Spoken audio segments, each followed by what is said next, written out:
This video is a follow-up to Monday's upload on how to realistically achieve a Slayer tier eye area.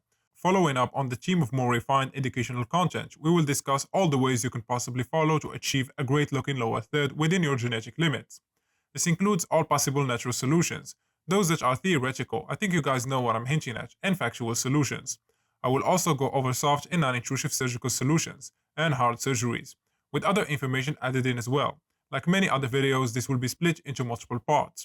The first part will talk about the main flaws in frontal jaw angles. The second one will talk about the natural solutions, and the third will talk about surgical solutions. If you want to support the channel and get your face evaluated by me with personalized Looksmaxxing advice, link will be down in the description. If you want to read more about topics like these, you can check out my blog at nearfaceracing.com. And the usual disclaimer, I am not a board certified surgeon. If you want to consider surgery, please consult a professional. And without further ado, let's get this video started.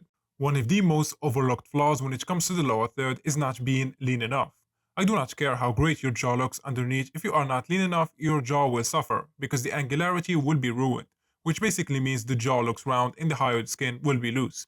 It can also be loose because of old age. Some of these flaws are already known, like a very weak bigonial width, which basically means a narrow looking jaw, severe asymmetry, recession, too steep or too sharp of a gonial angle, a short ramus or a ramus of a weak angle which will hurt the overall gonial angle in a weak chin to philtrum ratio. These are the basics of the basics. Keep in mind that you cannot fix every single one of your ratios. Doing so might wreak havoc on your overall facial harmony. All features are linked. The goal should be to target the larger flaws that will enhance your looks, but preserve your harmony in simple man's terms. You don't want to look overdone. Before we move on, I want to quickly go over frontal jaw angles, just some info dump. If you don't want to hear me yapping, you can skip this part. The preferred jaw angle has these characteristics: 130 degrees in face profile view, intergonial width similar to facial width, vertical position in frontal view at the oral commissure or at least not below the lower lip, jawline slope in the face frontal view, ascending ramus slope in between 65 to 75 degrees to the Frankfurt horizontal, and curvature in the oblique view visible from earlobe to chin and not pointy. For the natural ways to improve the jaw, first and foremost, get any sort of dental problem solved naturally through dental appliances if you can.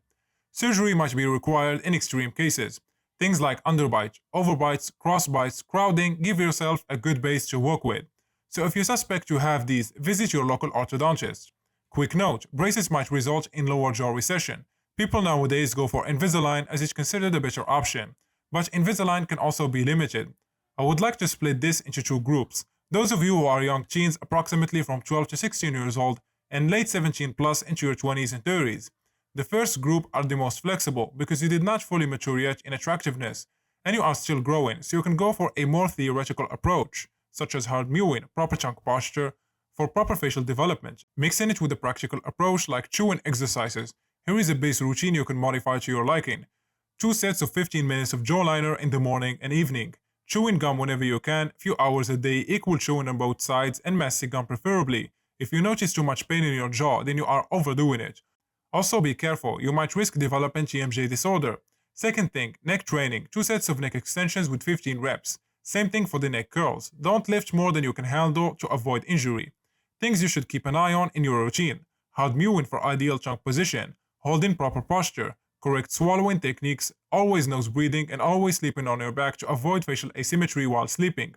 Now, to make that jaw look very sharp and lean, once you have a decent amount of muscle mass on your frame, try to be in between the 12 to 10% body fat range. Drink plenty of water, a comfortable amount for you, and avoid a lot of salting in your food. This can make your face look bloated. For the second group, it's basically the same routine as the first group without the theoretical mewing, because your bone remodeling will be very simple, but you can do it as a healthy good habit. However, you have another option available to you, and that's a nice beard, which will fraud with symmetry, projection, and the gonial angle. Yes, a beard is that powerful, depending on your face of course. Keyword is a short, well-trimmed beard, with the proper fashion taste and hairstyling. If you cannot grow a full, well-connected beard, then minoxidil combined with dermal rolling will help with that issue, or any other similar products are always used as a hair growth stimulant, as long as it does not irritate the skin.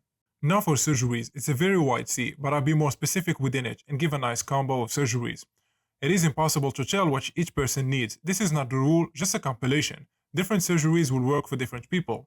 So if you have a narrow jaw with the inward tilted jaw angles, it's best fixed with a chin wing, BSSO surgery, and some fillers on top to leave no room for errors. And for those of you who don't want to operate with such a deep surgeries, then implants might do depending on what you need. For example, Remus implants, chin implants, and wit implants. Keep in mind, implants are permanent and getting them out is a pain in the ass that requires surgery itself.